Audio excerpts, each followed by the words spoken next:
Imagínenlo. El rugido ensordecedor de la Arena México. Un mar de gente levantando en hombros a su ídolo, José Toluco López. Ahora, borren esa imagen, cambien el rugido por el silencio de una muerte solitaria, en la modestia, lejos de la gloria que él mismo forjó. Él le entregó a México la gloria mundial, pero ¿qué recibió a cambio? Su historia no es la de un boxeador que perdió, sino la de un tesoro nacional sacrificado en el altar de la codicia, dejando una pregunta eterna: ¿quién lo mató realmente sobre el ring? Para descubrir la verdad detrás de su trágico final, acompáñame en este viaje, y deja tu like si crees que su historia merece ser contada. Cuéntame desde qué ciudad nos acompañas y qué hora es por allá. Para entender al campeón, primero hay que conocer al niño. Un niño que nació con el frío de Toluca metido en los huesos y el peso del mundo sobre sus pequeños hombros. José López no tuvo una infancia, tuvo una batalla diaria por la supervivencia. Antes de que el sol se atreviera a calentar las calles, su voz ya rasgaba el silencio del amanecer, gritando titulares de un mundo que parecía no pertenecerle. Vendía periódicos con las manos agrietadas por el hielo, no para comprar un dulce, sino para poner un pan en la mesa. La imagen final de esa noche no es la de Eder Joffre con el cinturón en alto. Es la de José el Toluco López, sentado en su banquillo, con el rostro hinchado y transformado en una máscara de dolor y confusión. Por primera vez, el invencible parecía trágicamente humano. Roto. El camino de regreso al vestidor fue el más largo de su vida. Las palmadas en la espalda ya no eran de admiración sino de lástima. Dentro de esas cuatro paredes, lejos de las cámaras, el campeón caído se derrumbó. No hubo un análisis táctico de la derrota, hubo un silencio denso, pesado, cargado de una verdad que nadie se atrevía a pronunciar. Luego, la negación. Tuvo suerte, mascullaba, más para convencerse a sí mismo que a los demás. La negación dio paso a una rabia impotente, un golpe seco contra un casillero que resonó como un disparo en la quietud. No estaba enojado con Joffre. Estaba enojado con sus manos que no respondieron, con sus pies que lo traicionaron. Y finalmente, bajo las capas de ira y negación, emergió la vulnerabilidad pura. El guerrero desapareció, y solo quedó José. El niño que vendía periódicos en Toluca. El hijo que le había prometido a su madre una vida mejor. Sentado en el banco, con la cinta de las manos a medio quitar, una lágrima solitaria trazó un surco limpio a través de la sangre y el sudor de su rostro. Cada moneda que ganaba era una ofrenda. Una ofrenda para la única santa que conocía en la tierra, su madre. En los ojos cansados de ella José no veía resignación, sino la razón de su existencia. Y le hizo una promesa silenciosa. Un juramento sellado no con palabras sino con el hambre de su estómago y el amor que le desbordaba el pecho. Sacarla de esa vida, costara lo que costara. Esa promesa se convirtió en su religión, en el motor que lo empujaba a través de la miseria. La calle fue su primera escuela y sus puños, su único idioma. Pero la rabia sin dirección solo lleva a la destrucción. Fue en el olor a sudor, a cuero viejo y al linimento de un gimnasio humilde donde esa furia encontró su templo. Allí, entre paredes desconchadas y sueños rotos, un viejo entrenador vio lo que otros no veían. No era un simple muchacho peleonero, era una fuerza de la naturaleza. Cada golpe que lanzaba contra el costal, no era técnica, era un recuerdo de cada noche sin cenar, de cada puerta cerrada, de cada humillación. No peleaba para ganar puntos, peleaba para aniquilar la pobreza que lo acechaba. Su estilo de fajador, de ir siempre hacia adelante, de recibir un golpe para dar dos, no nació de una estrategia. Era la primera grieta en la represa. La primera señal de que el daño no era solo físico. La corona había caído. Pero la caída del rey era apenas el preludio de un descenso mucho más oscuro y profundo. La pérdida del título no fue el final de la explotación sino el inicio de una nueva y más cruel etapa. Si quieres ser testigo de cómo un ídolo es arrastrado al abismo, de cómo su nombre pasa de ser leyenda a ser un escalón para otros, suscríbete y no te pierdas el próximo capítulo. La verdadera espiral descendente apenas comienza. El cinturón de campeón del mundo ya no estaba. En su lugar, había un vacío, un hueco en el alma que pesaba más que cualquier metal. El regreso a México no fue el de un héroe conquistador, sino el de un rey destronado que volvía a un reino en silencio. Las multitudes que antes lo habían llevado en hombros ahora lo miraban con una mezcla de lástima y morbo, susurrando en las esquinas. Había perdido, sí, pero lo que nadie sabía era que esa derrota no era el final del castigo, sino el comienzo de la verdadera crucifixión. Arturo Cuyo Hernández, el arquitecto de su gloria, se convirtió en el capataz de su demolición. Vio en el nombre de El Toluco un último filón de oro, una marca que todavía podía venderse, aunque el hombre detrás de ella se estuviera desmoronando. Nació de la urgencia de quien no tiene un mañana garantizado. El ring se convirtió en su único refugio, y la violencia en su única esperanza de honor. Esa promesa a su madre fue el combustible que encendió el fuego de una leyenda, y es un fuego que todos conocemos. El de luchar por alguien más, por un amor que nos da la fuerza para levantarnos cuando todo parece perdido. Dime en los comentarios, ¿por quién peleas tú? Si entiendes lo que es luchar por un sueño contra todo pronóstico, deja tu like para honrar el nacimiento del guerrero. El gimnasio de barrio quedó atrás, pero el eco de sus paredes, impregnadas de sudor y sueños rotos, lo siguió hasta las luces cegadoras del profesionalismo. El hambre seguía ahí, intacta, pero ahora tenía un nuevo nombre: ambición. Sus primeras peleas profesionales no fueron combates, fueron demoliciones. Eran la manifestación física de una vida de carencias, una erupción de furia contenida que se desataba con el primer campanazo. No bailaba sobre el ring, lo araba con los pies, abriendo surcos de pura voluntad. No esperaba una apertura, la creaba con una presión asfixiante, una tormenta de golpes al cuerpo que le robaba el aire y el alma a sus oponentes. Los cronistas deportivos, acostumbrados al arte de la esgrima pugilística, no sabían cómo describir lo que veían. Y así comenzó la espiral. La agenda se llenó no de defensas titulares, sino de peleas sin sentido en arenas de segunda, en pueblos olvidados donde el nombre del ex campeón aún podía llenar la mitad de las gradas. Ya no era el evento principal, era el escalón, el trampolín, lo llamaban con cruel precisión en el negocio. Cada noche, un joven aspirante, con los ojos llenos de hambre, subía al ring con una sola misión: hacerse un nombre a costa de la leyenda rota de José López. Y José, por orgullo, por necesidad, por una adicción a la única vida que conocía, aceptaba. Subía esa escalera una y otra vez, sabiendo que al final del camino solo le esperaba el filo del hacha. El guerrero de Toluca, el fajador indomable, se convirtió en un saco de carne y hueso. Su cuerpo, que antes era un arma, ahora era un mapa de sus derrotas. Su rostro, una vez carismático, se hinchaba en una máscara de dolor. Su estilo, antes una tormenta de furia, se volvió lento, predecible. Sus reflejos, antes felinos, lo traicionaban en momentos cruciales.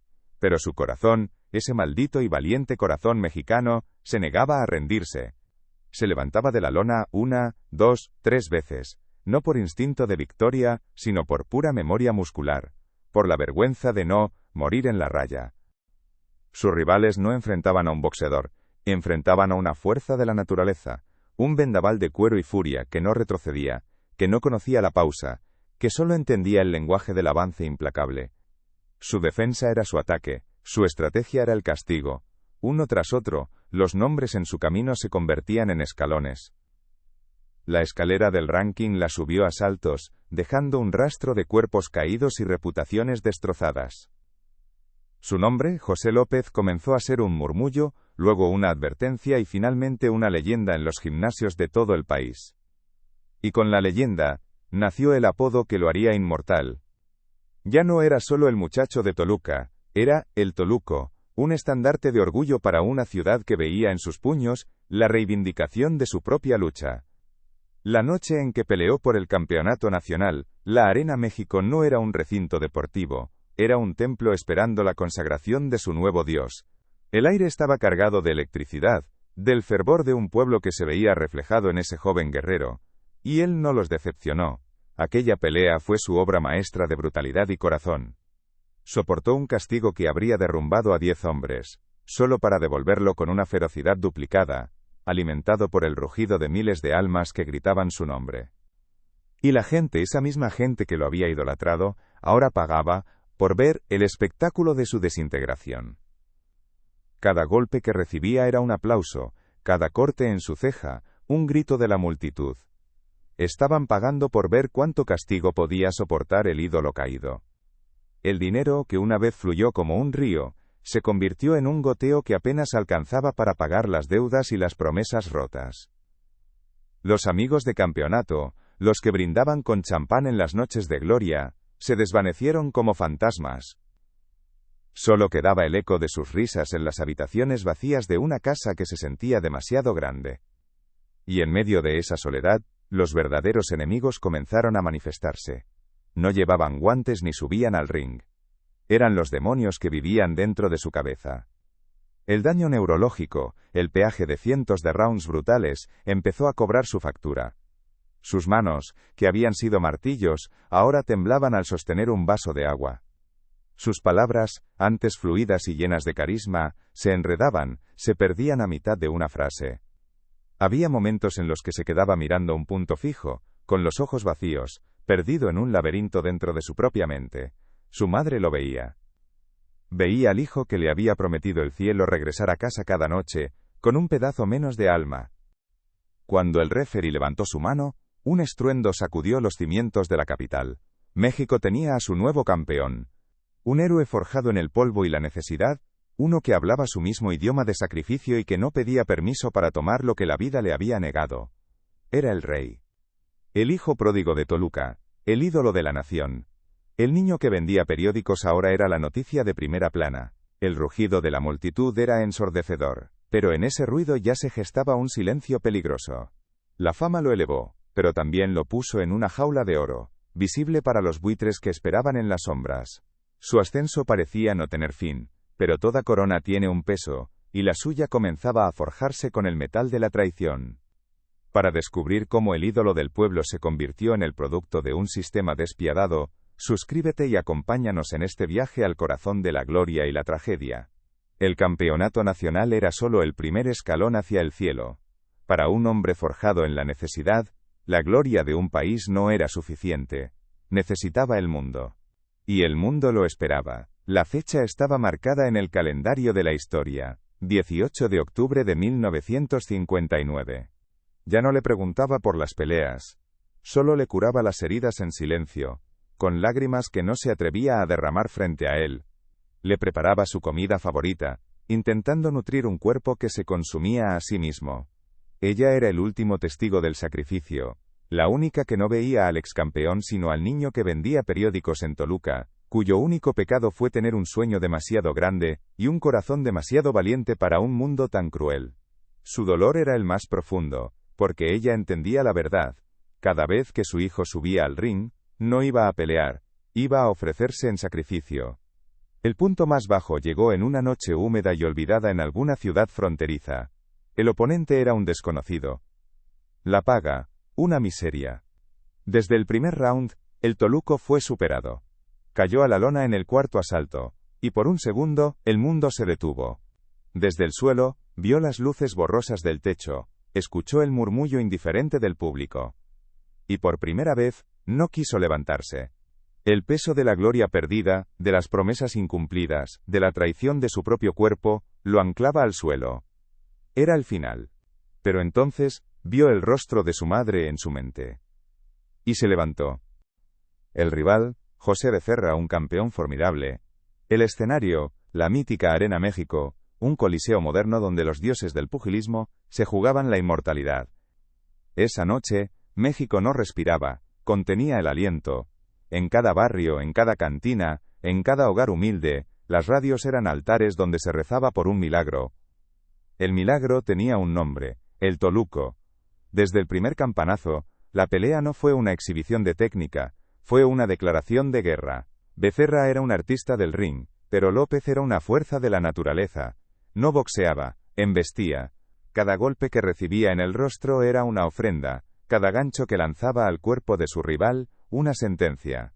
Era el fajador en su estado más puro, la encarnación del morir en la raya.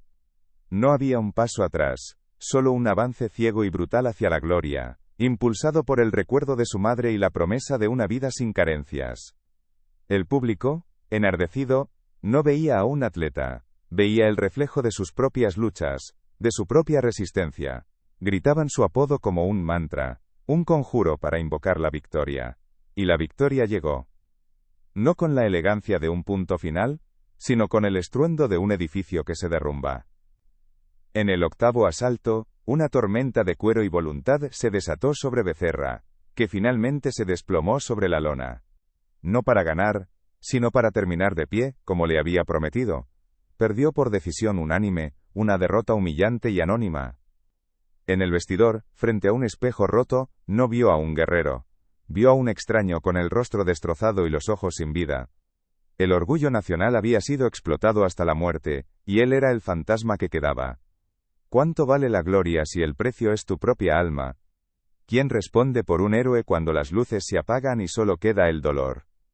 Si sientes el peso de esta injusticia, si el corazón de este guerrero todavía late en tu memoria, deja un me gusta como una vela encendida por el campeón que nos robaron. El último campanazo no sonó en una arena repleta de gritos, sino en el silencio de un consultorio médico. Las luces cegadoras del ring fueron reemplazadas por la luz fría y estéril de un diagnóstico que no dejaba lugar a la esperanza. Encefalopatía traumática crónica. Las palabras del doctor eran ganchos al hígado, golpes sordos que le robaban el aire, pero esta vez, no había lona a la cual caer. No había cuenta de 10. Solo existía la cruda realidad de una sentencia de por vida, dictada por cada golpe que había recibido en nombre de la gloria, en nombre del dinero de otros. El silencio que precedió al conteo final fue el más ruidoso que la Arena México había escuchado jamás. 10 segundos después, el país estalló. José el Toluco López era el nuevo campeón mundial de peso gallo. Lo levantaron en hombros, un dios de carne y hueso ascendiendo sobre un mar de manos. Su rostro, hinchado y cortado, era el mapa de la victoria. Las lágrimas que corrían por sus mejillas se mezclaban con el sudor y la sangre, un bautismo sagrado en el altar del boxeo. México tenía un nuevo rey. Los días que siguieron fueron un sueño febril. Desfiles en Toluca, recepciones presidenciales, autos de lujo, trajes a la medida. El muchacho que vendía periódicos en calles de tierra, ahora cenaba en los restaurantes más caros, y era aclamado por multitudes. Le había dado a su madre la casa que le juró, la seguridad que nunca tuvo. Había cumplido su promesa. Era invencible. Era eterno. Era el dueño del mundo. En la cima de esa montaña dorada, rodeado del rugido de su pueblo y del brillo de los flashes, se sentía intocable. Cada persona que lo rodeaba le sonreía, le alababa, le aseguraba que su reinado no tendría fin. Su corazón, el mismo que le había dado el título, era su mayor virtud a los ojos de la gente. La guerra en el cuadrilátero había terminado. Pero la batalla más cruel, la que libraría contra sí mismo, apenas comenzaba. Su nuevo ring eran las 4 paredes de su modesto hogar en Toluca, el mismo lugar del que había jurado escapar. Las cuerdas que antes lo contenían ahora, eran las fronteras de su propia mente, una jaula invisible, que se encogía día tras día. El oponente ya no era un hombre de carne y hueso, era una sombra que vivía dentro de él, un ladrón silencioso que le robaba los recuerdos uno por uno. Primero fueron los nombres de rivales lejanos, luego las fechas de sus peleas más importantes, y finalmente, fragmentos de su propia niñez. Su memoria, antes un archivo de glorias nacionales, era ahora un libro con páginas arrancadas al azar por un ladrón invisible. Afuera, el mundo que lo había idolatrado seguía girando, indiferente a su calvario. El sistema que lo había exprimido hasta la última gota de sudor y sangre, ahora simplemente lo había olvidado. Arturo Cuyo Hernández y los demás promotores contaban su dinero, buscando al próximo Toluco, al siguiente activo humano para liquidar. Los amigos de copas y celebraciones se habían desvanecido como el humo en un bar. El abandono era un eco constante en el silencio de su casa, un recordatorio de que su valor siempre había estado atado a su capacidad de generar ganancias, nunca a su humanidad. Pero en el boxeo, como en la vida, las mayores virtudes pueden ocultar las más fatales debilidades. En la cima del mundo, bañado en la luz cegadora de la gloria, ¿cómo podría haber sabido que su valentía era la herramienta perfecta para quienes no veían a un hombre, sino a un activo? Era el rey, invencible ante el mundo. Pero ¿quién protegía al rey de sus propios guardianes? La celebración por el campeonato del mundo no había terminado. Pero la maquinaria que rodeaba al campeón ya trabajaba a toda velocidad. El éxtasis de la gloria es efímero, el hambre de dinero, eterna. Para su manager, el legendario Arturo Cuyo Hernández, la corona no era un trofeo para pulir y admirar, sino una llave maestra. Una que abría todas las puertas, y detrás de cada una, había un contrato esperando ser firmado. El ídolo del pueblo se había convertido en el activo más valioso del boxeo mexicano, y un activo, por definición, debe ser explotado hasta que su valor se agote. La corona, que debía ser un escudo, se convirtió en un imán para los oportunistas. El calendario de El Toluco se llenó, no de defensas titulares estratégicas, sino de una letanía de exhibiciones, peleas de preparación y combates en plazas menores por todo el país y el sur de Estados Unidos. Su única aliada en esta contienda desigual era su madre. La misma mujer a la que le prometió el mundo ahora se había convertido en su guardiana, su enfermera, su memoria viviente. Ella, con la dignidad silenciosa de las madres mexicanas, soportaba el dolor de ver a su hijo, el gigante que había conquistado el mundo, luchar por recordar cómo atarse los zapatos.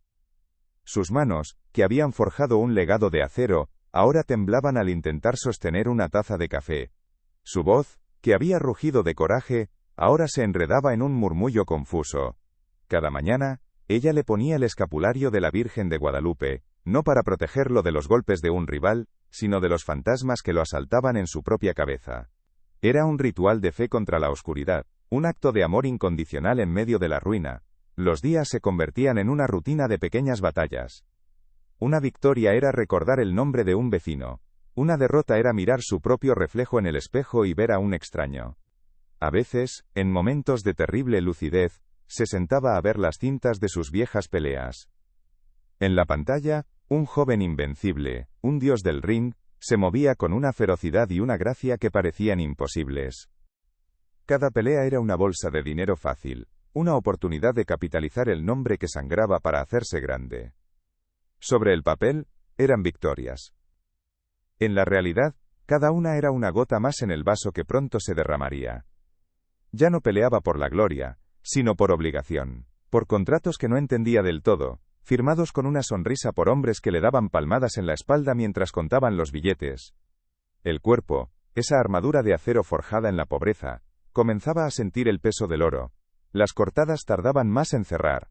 El dolor de cabeza después de los entrenamientos se volvía un compañero constante, un zumbido sordo que ni el rugido de la multitud podía acallar. Su estilo de fajador, que antes era una celebración de la valentía, ahora parecía un acto de lento suicidio. Iba hacia adelante por instinto, porque era la única forma en que sabía vivir y pelear, pero sus reflejos, antes felinos, se volvían una fracción de segundo más lentos. Recibía golpes que meses antes habría esquivado con una sonrisa. En las columnas de los periódicos deportivos, entre los elogios, comenzaron a aparecer susurros de preocupación, preguntas tímidas al principio, luego más audaces. ¿No está peleando demasiado seguido? ¿No debería su equipo protegerlo, darle tiempo para sanar? El Toluco de la televisión era un torbellino de furia y corazón, el fajador que nunca retrocedía. El José López del sofá era un hombre quebrado, observando a un fantasma que llevaba su rostro. El rugido de la multitud en la grabación llenaba la habitación, un contraste brutal con el silencio pesado de su presente. Sentía orgullo o un dolor insoportable al ver al hombre que fue, al campeón que el sistema devoró. Hubo recaídas, momentos oscuros en los que la frustración se convertía en una rabia ciega. El guerrero atrapado en un cuerpo traicionero luchaba por salir, gritando contra las paredes, golpeando sus propios puños contra sus piernas inútiles. Eran los knockdowns de su nueva vida, caídas brutales en la lona de la desesperación. Pero incluso entonces, en lo más profundo del abismo, el instinto del campeón se negaba a morir. Su madre lo encontraba llorando en silencio, y sin decir una palabra, le tomaba la mano. Y él, respirando hondo, se levantaba una vez más. No por orgullo, no por gloria, sino por un instinto primario de supervivencia. La fuerza de voluntad que lo había llevado a la cima del mundo, era la misma que ahora lo obligaba a enfrentar cada nuevo amanecer. Esta no era una lucha por la redención ante el público. Pero esas voces eran ahogadas por el sonido de las cajas registradoras. El sistema no tenía tiempo para descansos. El campeón era una mina de oro, y había que cavar sin descanso antes de que la veta se secara. El propio Toluco, criado en la humildad y la lealtad, no cuestionaba. Si el Cuyo decía que había que pelear, se peleaba. Era el hombre que lo había llevado a la cima. ¿Cómo iba a dudar de él? La sombra de la corona era larga y fría, se proyectaba sobre su vida, oscureciendo la alegría pura que alguna vez sintió al subir al ring. Los amigos de ocasión se multiplicaban, las fiestas se hacían más largas, y el campeón, un hombre sencillo de Toluca, se encontraba perdido en un mundo de lujos y excesos que no era el suyo. Era un mundo diseñado para distraerlo, para mantenerlo dócil y productivo. Mientras él sonreía para las fotos, su salud se estaba vendiendo pieza por pieza. Ganaba, sí, pero cada victoria le arrancaba un pedazo del alma. La brillantez de sus ojos se opacaba, reemplazada por una fatiga profunda que ninguna noche de sueño podía curar. Era el campeón del mundo, pero estaba dejando de ser el dueño de su propio destino. Las primeras grietas aparecían en el ídolo de barro, y nadie, ni siquiera él mismo, parecía darse cuenta de que la estructura entera estaba a punto de colapsar. El público ya lo había olvidado. Era una batalla íntima y desgarradora por su propia alma, por aferrarse a los últimos vestigios de su identidad. Su redención no se encontraría en un cinturón de campeón, sino en la paz de un momento sin confusión, en la calidez de la mano de su madre, en el simple acto de seguir respirando cuando todo su ser le pedía rendirse. Era el retrato más puro y trágico de un campeón abandonado, un hombre que le dio todo a su gente, y al que solo le quedaba luchar por el derecho a ser él mismo, aunque fuera por un instante. Su última pelea no fue por un título, sino por el derecho a ser recordado como un hombre. Y aquí, en el ocaso de su vida, nos obliga a preguntar, ¿qué significa realmente ser un verdadero campeón? Déjame saber en los comentarios. El silencio finalmente llegó. El último round en la mente de José el Toluco López había terminado. No hubo campana, no hubo referee levantando el brazo de un vencedor. Solo el peso de un cuerpo que ya no podía más, y el alma de un guerrero que por fin encontraba la paz. Su muerte, registrada fríamente en un certificado, no fue un evento súbito, sino el último eco de una guerra que había librado durante años, una conclusión inevitable para una historia escrita con sangre y negligencia. El verdadero enemigo no siempre usa guantes de boxeo. A veces, usa un traje elegante y te ofrece un contrato con una sonrisa. ¿Fue el cuero de los guantes rivales lo que comenzó a fracturarlo? ¿O fue la tinta de los contratos firmados en su nombre por aquellos que debían protegerlo? ¿Qué creen ustedes? ¿Cuál fue el verdadero golpe que inició la cuenta atrás hacia la tragedia? El calendario no perdona, y la codicia tampoco. Para el sistema que lo devoraba, José López no era un hombre llegando a su límite, sino un activo que aún tenía valor de liquidación. Y la liquidación final fue programada en Los Ángeles, contra una fuerza de la naturaleza llamada Éder Joffre, un bombardero brasileño cuya técnica y poder eran la antítesis perfecta para un guerrero desgastado. Para el mundo, era una defensa de título más. Para los que manejaban su carrera, era el último gran cheque antes de que el castillo de naipes se viniera abajo. Para Toluco, sin que él lo supiera, era el principio del fin.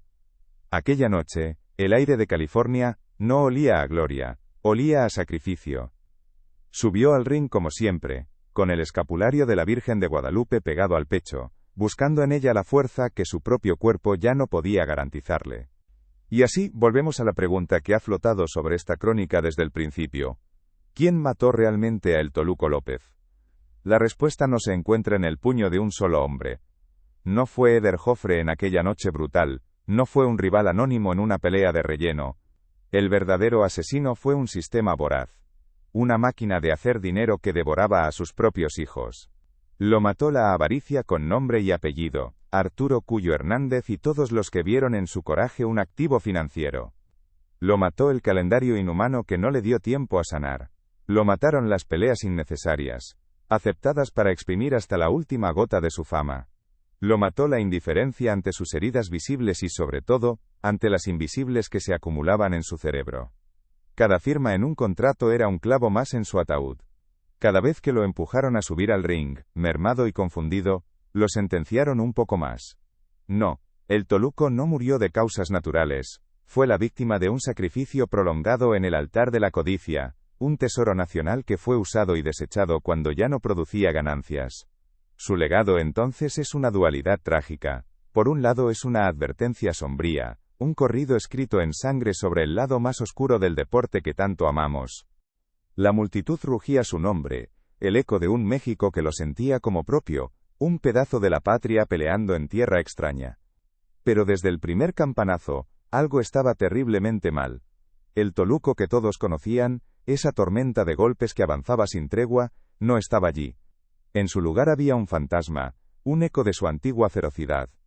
Sus pies, antes ligeros como los de un bailarín mortal, parecían hundirse en la lona.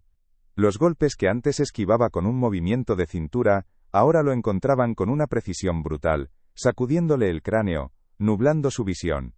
Joffre no era un rival, era un cirujano desmantelando metódicamente a una leyenda.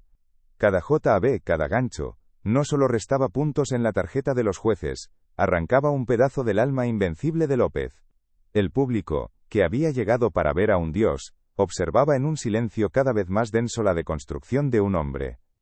El corazón, ese motor inagotable de orgullo mexicano, le ordenaba ir hacia adelante, morir en la raya como siempre lo había hecho. Pero el cuerpo, castigado por docenas de guerras innecesarias y noches de recuperación inexistentes, se negaba a obedecer. Sus puños salían con lentitud, telegrafiando sus intenciones. Su defensa, antes una muralla, ahora era una puerta abierta. Su nombre resuena en los gimnasios como un recordatorio de que la gloria tiene un precio, y que a veces, ese precio es la vida misma. Es la historia que se cuenta en voz baja para advertir a los jóvenes pugilistas sobre los lobos vestidos de promotores. Pero un imperio de dinero no puede borrar una leyenda forjada con corazón. El verdadero legado de El Toluco trasciende su victimización. Vive en el recuerdo del pueblo que lo vio nacer de la nada. Vive en la imagen del muchacho que vendía periódicos y prometió a su madre un mundo mejor. Vive en el rugido de la Arena México, en el orgullo de Toluca, en cada mexicano que se vio reflejado en su espíritu de morir en la raya. No lo recordamos por ser invencible, sino por ser inquebrantable, por negarse a dar un paso atrás incluso cuando su cuerpo le suplicaba que se detuviera. Lo recordamos porque en su caída, nos mostró la fragilidad de un ídolo y el espíritu inmortal de un hombre. Era un héroe profundamente humano, imperfecto, vulnerable y precisamente por eso, eterno. La historia de El Toluco López es un eco, un recordatorio de que detrás de cada campeón, hay una persona. Y aquí seguiremos, desenterrando las crónicas de aquellos guerreros olvidados, para que su sacrificio nunca sea en vano. Era la imagen más cruel de la tragedia. Un guerrero atrapado dentro de una armadura rota, viendo cómo el enemigo la desmantelaba pieza por pieza. El golpe que lo derribó no fue el más potente, pero sí el más simbólico. Fue un cruzado de derecha que lo sorprendió a medio camino, y el mundo se le vino abajo.